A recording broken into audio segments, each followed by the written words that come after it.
떡국과 송편에 담긴 철학 대시 사라져가는 명절의 정신을 다시 배우다. 명절이라는 단어를 들으면 가장 먼저 떠오르는 것은 무엇일까?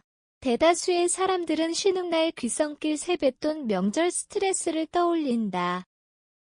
그러나 이 단어의 뿌리를 더듬어 보면 명절은 단순히 휴일이 아니라 하늘과 사람 자연이 교감하던 날이었다. 주니어 김영사에서 출간된 양태석글 김유진 그림의 명절은 어떤 날일까요?는 어린이용 교양 그림책이지만 성인 독자에게도 잊고 있던 물음을 던진다. 명절은 왜 있는 걸까? 라는 질문이다. 이 책은 설날과 추석만이 아니라 대보름 단오 칠석 중양절 같은 전통 명절의 유래를 알기 쉽게 풀어내며 각 명절마다 담긴 철학적 의미를 되짚는다. 단순한 풍습 소개를 넘어 명절을 왜 지냈는가라는 근본적 이유를 성찰하게 만든다. 책은 아이들을 위한 쉬운 문장으로 쓰였지만 그 속에는 우리가 잃어버린 가치가 깊숙이 숨어 있다. 명절이란 결국 사람과 사람을 잇는 마음의 의식이라는 사실이다. 명절은 어떤 날일까요?는 교육용 책이지만 어른에게는 잊혀진 전통에 대한 경고장이 된다.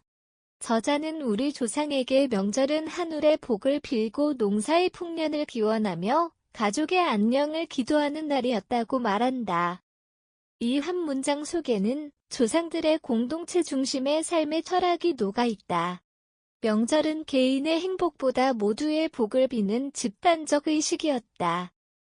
단지 나를 위한 기도가 아니라 마을의 평화 자연의 순환 그리고 조상의 은혜를 되새기는 시간이었다.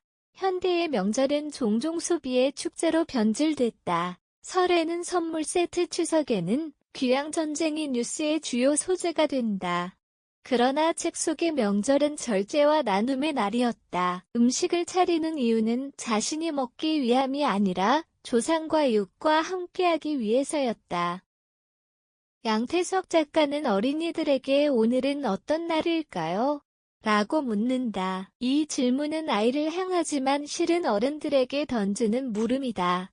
우리는 과연 명절을 의미 있는 날로 기억하고 있을까? 명절의 상징이라면 단연 떡국과 송편이다. 이 두 가지 음식은 단순한 명절 음식이 아니라 세대와 세대를 잇는 문화의 매개체였다.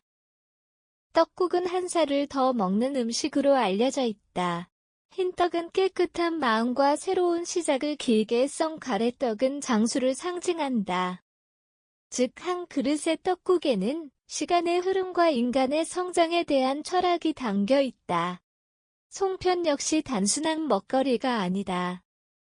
반달 모양의 송편은 이루어지지 않은 소망을 상징한다. 꽉 찬 보름달이 아닌 초승달처럼 아직은 미완이지만 내일을 향한 희망을 품고 있다는 뜻이다. 이러한 음식의 상징은 조상들이 행위의 의미를 얼마나 중요하게 여겼는지를 보여준다. 그들은 먹는 행위조차도 정신수양의 일부로 여겼다. 책 속에는 이런 음식 외에도 각 명절의 대시, 강강술래, 줄다리기, 그네뛰기 대시가 등장한다. 이 놀이들은 단순한 오락이 아니라 공동체를 결속시키는 의식행위였다. 서로 손을 잡고 함께 돌며 노래를 부르는 강강술래는 공동체의 원을 상징했다. 책은 12달의 명절을 한 권에 담았다. 설날, 대보름, 삼진날, 한식, 단오, 유두, 칠석, 백중, 추석, 중양절 대시 우리 조상은 계절의 변화를 따라 명절을 지냈다. 이 명절들은 모두 자연의 순환과 인간의 삶을 연결하는 달력이었다. 봄에는 농사를 준비하고 여름에는 더위를 이기며 가을에는 풍년을 감사하고 겨울에는 한 해를 마무리했다.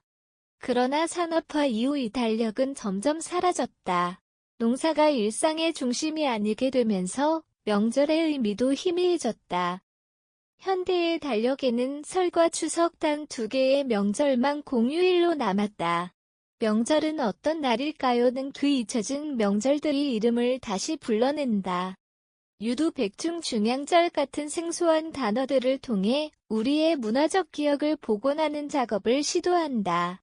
저자는 명절이 단순한 전통 행사가 아니라 인간과 자연의 조화로운 관계를 유지하기 위한 약속이었다고 강조한다. 그래서 명절은 과거의 풍습이 아니라 지금 우리에게도 여전히 유효한 생활의 철학이다. 오늘날의 명절은 변화를 맞고 있다. 코로나19 팬데믹 이후 가족 간의 만남은 줄었고 온라인 세배나 비대면 제사 같은 새로운 형태가 생겼다.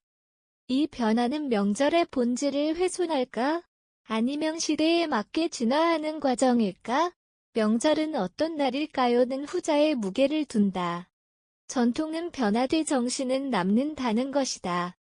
아이들에게 명절의 의미를 알려주는 것은 단순히 문화 교육이 아니라 정체성 교육이다. 명절의 이야기를 배우며 아이들은 자신이 어디서 왔는지를 깨닫는다. 그리고 그 뿌리를 잊지 않도록 만든다.